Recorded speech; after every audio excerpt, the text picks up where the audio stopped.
Bonjour à tous, aujourd'hui nous partons dans les Vosges saunoises. De la cueillette à la transformation en confiture ou en kirsch, nous découvrirons tout le potentiel de la cerise. Les roses se dévoileront aussi sur leur meilleur jour et le miel ou les glaces viendront compléter ce voyage gourmet.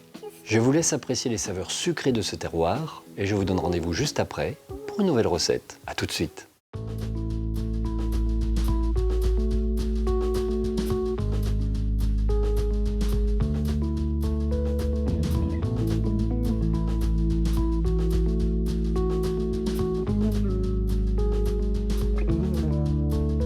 Situées au nord-est de la France, les Vosges saunoises se composent de paysages variés, entre montagnes et plaines vallonnées. Appartenant au massif vosgien, ces sols riches et forêts denses constituent une ressource naturelle abondante.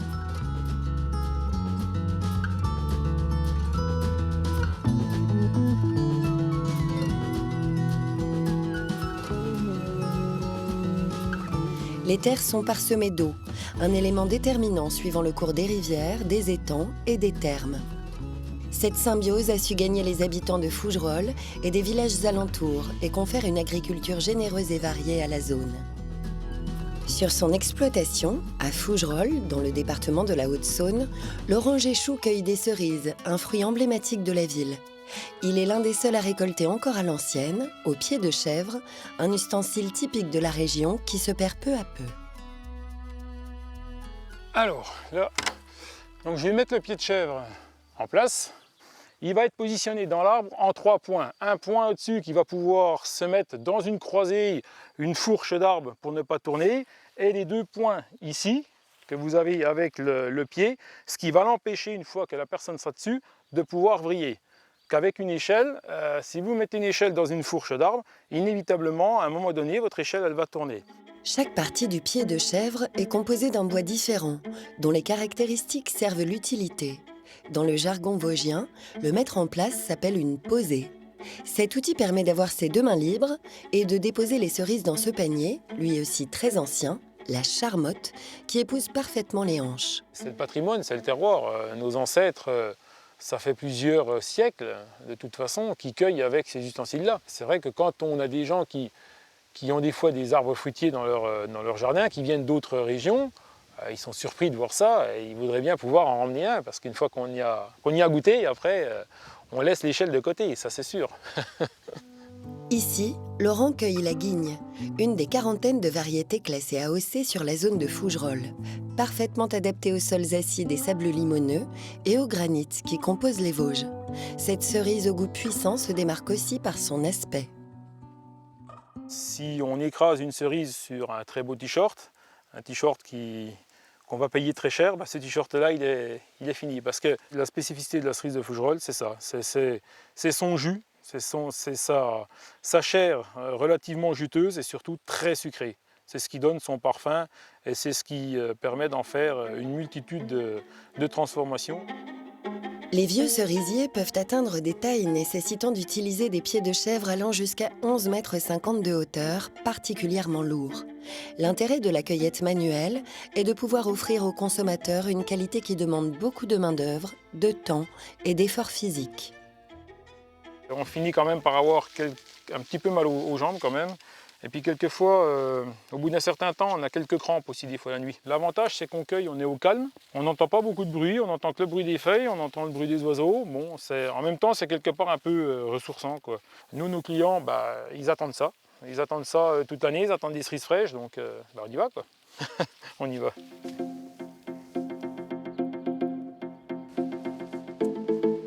Laurent vend les plus belles cerises fraîches et transforme les autres avec l'aide de sa femme. Elles sont belles? C'est les mêmes, c'est les mêmes. Hein. T'as cueilli un petit peu des rouges, hein? Il y a un petit peu à trier, mais... Bon, on va faire quelques bocaux pour cet hiver. Alors, je suis en train de préparer des cerises au sirop, comme nos grands-mères le faisaient. Des cerises qu'on va pouvoir déguster tout au long de l'hiver, donc avec une salade de fruits, avec une génoise, avec des gaufres, éventuellement parsemées avec un petit filet de kirsch dessus. Donc ces cerises, ensuite, on va les cuire, un bon bouillon, et on va pouvoir les conserver 2 ans, 3 ans, dans nos caves. Alors je laisse le noyau dans la préparation parce que c'est ça qui va donner le goût aux fruits, à la recette, le goût d'amande. Les cerises de Fougerolles sont très appréciées pour ce goût prononcé d'amande, provenant en fait du noyau. Elles sont également utilisées pour faire des beignets, des clafoutis et intéressent les distillateurs. Depuis 20 ans, mes beaux-parents avaient créé un magasin de produits du terroir. Et c'est vrai que les gens, quand ils venaient sur l'exploitation, nous demandaient de plus en plus « Et vous, quels sont les produits que vous faites sur la ferme ?» Et il n'y en avait pas, ils n'avaient pas le temps. Et donc, on a repris l'exploitation, donc on était plus nombreux. Et on s'est dit, pourquoi pas développer un produit bien spécifique, la confiture de cerise. Et on fabrique le jus de cerise et d'autres confitures. Isabelle prépare avec les guignes de Fougerolles dénoyautées de la confiture au chaudron, comme le faisaient les grands-mères. Elles vont bouillir et Isabelle va leur ajouter du sucre, son moment préféré. Ça, tu vois, j'aime bien quand c'est comme ça. J'ai des senteurs différentes et puis au visuel, on voit qu'on vend quelque chose dans la casserole. J'adore, ça brille, ça pétille, il y a des bulles, ça mousse. C'est magnifique, c'est magique.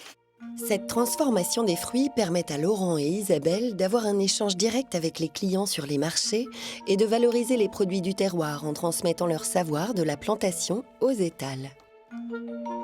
Mais les cerises de Fougerolles sont surtout la base de la fabrication du kirsch, une eau-de-vie très populaire dans la région. Jacques Tisserand en a retrouvé des traces datant des années 1860, lorsque son grand-père était déjà très impliqué dans sa fabrication. Il a repris l'affaire en rentrant de l'armée et plante depuis une centaine de cerisiers chaque année. Aujourd'hui, il reçoit les rescapés d'un mauvais voyage, ayant subi la brise, le froid, les machines de récolte et les transports. Mais c'est sûr que là, elle n'est plus du tout à son avantage, la pauvre cerise. Il est temps de la mettre en tonneau. Vous voyez, c'est une cerise avec un petit noyau, ce qui va laisser augurer qu'on n'aura pas trop de goût de noyau parce qu'on a peu de risque d'en casser. Voilà le noyau. Regardez si c'est beau quand même. Les cerises sont mises à l'ombre dans ces tonneaux pour que commence la fermentation. Afin de ne pas casser les noyaux, Jacques utilise un seau, une méthode archaïque qui, selon lui, peut en faire sourire certains. Alors le couvercle, on l'engage sur le premier pas de vis, bien sûr, pour laisser la possibilité au gaz de s'échapper. Et on enlève ce bouchon central. Voilà, il ne faut pas risquer que le tonneau gonfle et puis qu'il explose. Hein. Ce ne serait pas trop professionnel. Hein. Le kirsch poursuivra sa fabrication 4 à 5 mois après sa fermentation dans cet alambic en cuivre pour l'étape de la distillation. Les différentes variétés des cerises de Fougerolles rendent les particularités du terroir. Jacques connaît tous les secrets du kirsch et pourrait en parler des heures avec passion. Au départ, on aime bien que le kirsch soit déjà assez rond. C'est quelque chose qu'on a en bouche qui vous emporte. On a un ensemble de goût, déjà le parfum, mais surtout le goût qui est amené par la chair, qui est amené par le noyau, qui est amené par un petit peu d'amande. Le kirsch de Fougerolles est puissant. Le kirsch est chauffé à 50 degrés, puis monté dans le grenier dans ces dames-jeannes entourées d'osiers qui contiennent 30 à 50 litres. Grâce à ces conditions, il va subir des variations de température qui vont permettre son vieillissement et apporter des arômes supplémentaires. Jacques aime son métier et le défend. Le kirsch de Fougerolles, c'est quelque chose qu'on partage. C'est quelque chose qu'on déguste entre amis, c'est quelque chose qu'on boit dans les grandes occasions, c'est quelque chose qu'on vend. Et c'est sûr que on a énormément de plaisir d'aller voir les clients et quand ces clients vous disent attends, on a goûté ton kirsch, il est bon, il est particulier, c'est sûr, c'est Fougerolles, mais il est bon. Et ça conforte dans le métier.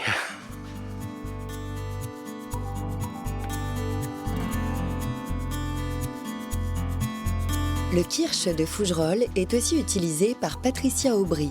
Sur son exploitation, elle fabrique de la glace avec le lait de ses vaches. Chaque matin, cette jeune agricultrice qui n'avait jamais fait de traite il y a 6 ans à peine commence son travail à 6 heures, un rythme de vie soutenu qui ne semble pas la contrarier. Je trouve ça merveilleux d'être avec les vaches. Voilà. Ce sont des vaches de race montbéliarde qui sont très très gentilles. Je n'ai pas de réveil, je me réveille. Ah, il est 6 heures, alors je pars travailler. Comme quoi, j'ai envie d'aller traire les vaches. Patricia est passée au bio il y a quelques mois, impactant l'alimentation de son troupeau à qui elle donne du foin et du regain. On remarque que le foin est de très bonne qualité. Les vaches l'apprécient, elles se lancent dessus pour le manger. Il serait de moindre qualité, les vaches, elles seraient la tête en l'air à attendre autre chose. Mais c'est dehors que les vaches passent la majorité de leur temps, d'avril à novembre, pour se nourrir de l'herbe des pâturages. Elles y restent jour et nuit et se régalent des trèfles qui jonchent le sol sur cette exploitation de 60 hectares. Alors, elles sont dans un champ où il y a une diversité de plantes multiples. Donc, c'est très riche pour les vaches. Donc, elles ont des graminées, des légumineuses, toutes sortes de fleurs et de plantes qu'elles peuvent manger. Avec le lait de son troupeau, Patricia fabrique des glaces. L'idée de cette multi-activité était de valoriser le lait et d'avoir des compléments de revenus suite à l'installation de son fils à la fin de ses études. Nous avons décidé de fabriquer des glaces à la ferme suite à un article vu dans une revue agricole. Donc on est allé déguster les glaces en Suisse et on a trouvé ça excellent. Donc on a dit c'est des glaces qu'il faut faire. Cette recette s'appelle la glace plombière, composée de lait entier, de jaune d'œuf, de sucre, de fruits confits et du fameux kirsch de Fougerolles. La glace, elle va être pasteurisée avant d'être refroidie. Voilà, notre lait, il était cru, donc il faut le pasteuriser à cause des microbes. Le mélange chauffé est refroidi jusqu'à obtention de la glace. Donc là, je suis en train de sortir la glace qui a refroidi. Je mélange les fruits confits avec le kirsch dans la glace à la main, à la sortie. Et là, on va la mettre en bac. Patricia fait différentes glaces, mais aussi des sorbets qu'elle prépare avec ses propres fruits. Elle les vend en magasin, restaurants, salons de thé et marchés. Selon elle, les glaces portent le goût typique du lait de son troupeau qui s'explique par une alimentation riche, mais aussi par le bien-être de ses bêtes. Nous avons des vaches très très calmes, donc elles ne connaissent pas le stress. Je pense qu'elles ont une qualité de vie cool. Elles ont des maîtres qui ne sont pas très nerveux avec eux, avec elles. Donc elles nous le rendent aisément. À quelques kilomètres, dans le département des Vosges, aux alentours de Girmont-Val d'Ajol, c'est à des animaux bien plus petits que Stella va rendre visite. En ce début d'été, cette apicultrice contrôle ses 200 ruches qu'elle transhume et dont elle récolte le miel. Ah là voilà, je l'ai. La voilà, la voilà. Voici la reine. C'est celle qui a le point rouge. On voit bien, elle est bien plus grande que les abeilles. Elle est plus trapue, elle a des pattes beaucoup plus grandes, plus longues. C'est elle qui pond au moins jusqu'à 1000 œufs par jour et qui assure toute la colonie. C'est elle la mère. C'est toutes ces filles qui naissent. Et donc les ouvrières, les abeilles, s'occupent de la reine pour qu'elle ne manque pas de nourriture. Elles la nourrissent à la gelée royale. C'est elle qui dirige, c'est elle le chef d'orchestre. Pour multiplier ses essaims et agrandir son cheptel, Stella procède à des greffes de reines. Elle récupère des larves de 4 jours que la reine a pondues sur ses cadres de couvain. Elles sont greffées dans ces cupules qui sont isolées de leur mère dans la partie orpheline. Voilà, dans cette petite structure, Pousse est en train de pousser une reine, une future reine. Et donc ça fait des petites morilles. Et au bout de 6 jours, elle va être toute entièrement operculée. Et là, la larve sera entièrement autonome. Elle va se nourrir elle-même avec la gelée royale que les abeilles lui ont mis préalablement avant d'operculer la cellule. Auparavant, les reines vivaient environ 5 ans. Aujourd'hui, elles doivent être changées tous les 2 ans au maximum pour que les ruches soient réellement productives. Pour être plus performants, il faudrait même les changer chaque année. Mais Stella, ancienne comptable, a décidé de laisser un peu la nature faire. Alors ma relation avec mes abeilles, c'est la symbiose, on est bien ensemble. Donc moi je les aide, elles m'aident aussi, elles me font du miel et je suis là pour les soigner, elles le savent. Et dès que j'arrive dans un rucher, il y a des éclaireuses qui viennent et tout de suite elles me tournent autour, tout ça. Elles ne me disent rien, mais elles savent que c'est moi qui arrive. Sur des parcelles un peu plus loin, Stella vérifie la production de son miel sur les hausses. Actuellement, ces abeilles font du miel de ronces et de forêt dont la période se termine bientôt. Dans une semaine, ça devient bon, hein. Elles ont commencé à operculer là, ici. Et ici, là, ce n'est pas operculé. Et il est encore trop humide. Les abeilles de Stella donnent du miel AOP de sapin, épais, foncé et très fort en bouche. Elles font aussi du miel de fleurs sauvages ou d'acacia, plus doux et parfumé. Ce qui va donner tous ces parfums, c'est la végétation, bien sûr, avec toutes ces fleurs et ces prairies sauvages. C'est vrai que c'est assez diversifié, hein. Dans les Vosges, la nature est riche. Par contre, c'est donc très difficile avec la météo parce que ça peut être tout bon ou tout mauvais. Mais je crois que les abeilles s'adaptent. Dès qu'il fait beau, elles y vont à fond et elles nous produisent un bon miel. Non loin de là, à Plombières-les-Bains, une autre exploitation travaille directement avec la nature. Anita et sa fille, naturopathe et herboriste, cultivent en permaculture des herbes et fleurs aromatiques sur leur petite ferme. En ce moment, c'est la saison de récolte des roses. Quand on les récolte, on prend la tête entière, comme ça. On le casse, après on le met dans le panier et dans la maison, on enlève les pétales qui ne sont pas bons et on prend les autres qui sont bons. 75 variétés de roses poussent sur les parcelles d'Anita. Cette fleur est réputée pour son parfum et ses bienfaits sur la beauté. Mais pour Anita, leur rôle est encore plus large, de l'assiette au bien-être. C'est un antidépresseur naturel. Pas seulement quand on le mange, mais aussi quand on le récolte, parce que c'est tellement bon le parfum et le toucher, c'est vraiment un bonheur pour nous. On les considère un peu comme nos enfants, parce qu'ils sont tous différents, chaque rose a un goût différent, ils se développent différemment, ils ont un comportement différemment. Donc pour nous, vraiment, ils sont les amis, les enfants. Sur cette ferme, les terres et les végétaux ne sont pas traités. Le but est d'essayer de travailler avec la nature en créant des écosystèmes entre plantes, insectes et animaux. On utilise tous les moyens qu'on trouve dans la nature, dans notre production.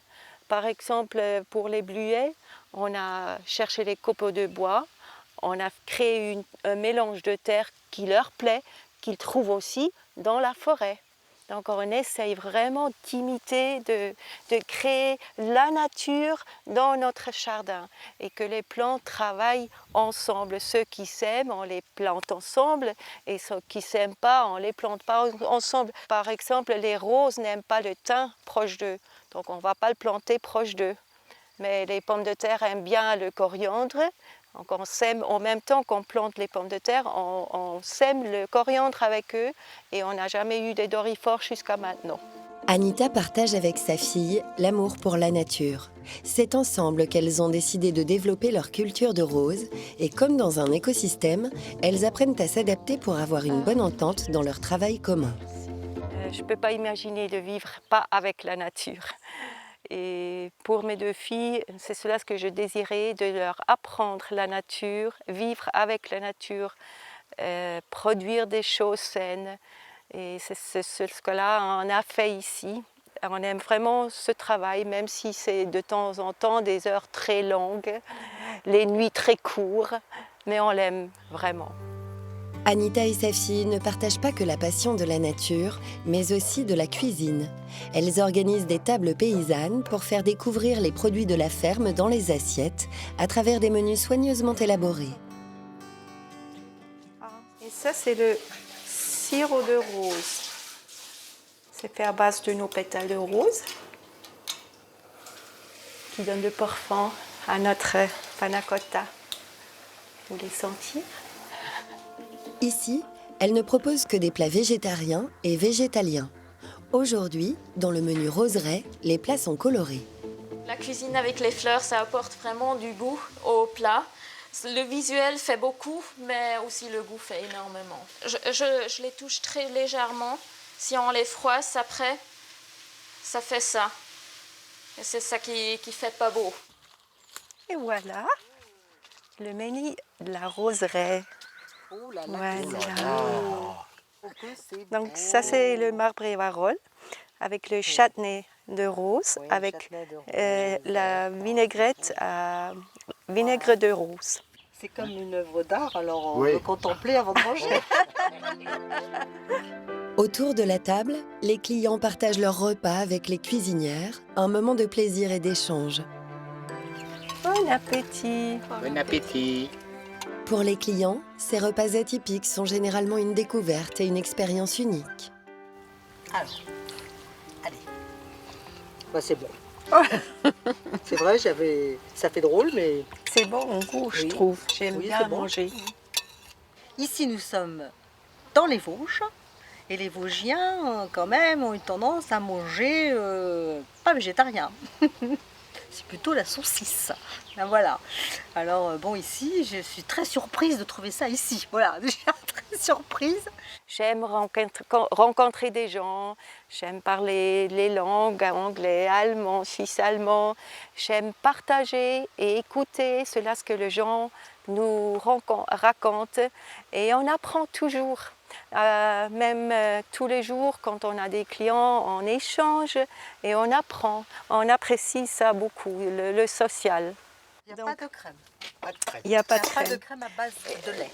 Non, Pas de lait. non. Mais je vous dirai seulement après comment j'ai fait quand vous avez goûté. Alors on va goûter. Dans les Vosges saunoises, la nature semble avoir envoûté ses habitants en inscrivant dans l'art de vivre une volonté de faire avec les éléments une union idyllique et exemplaire.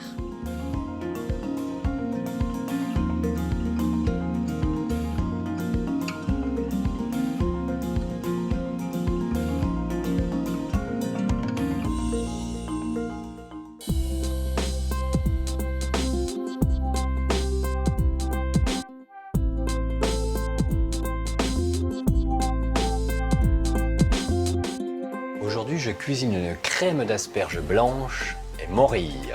Pour réaliser cette recette pour 4 personnes, il vous faudra 20 asperges blanches, calibre 16-20, 400 g de morilles fraîches, 3 échalotes, 90 centilitres de crème fleurette, 40 g de beurre, du pain de mie, 120 g de beurre. Pour le dressage, 200 g de ricotta, quelques herbes en décoration. Pour la cuisson des asperges, épluchez les asperges blanches à l'aide d'un économe. Faire 2 bottes de 10 asperges.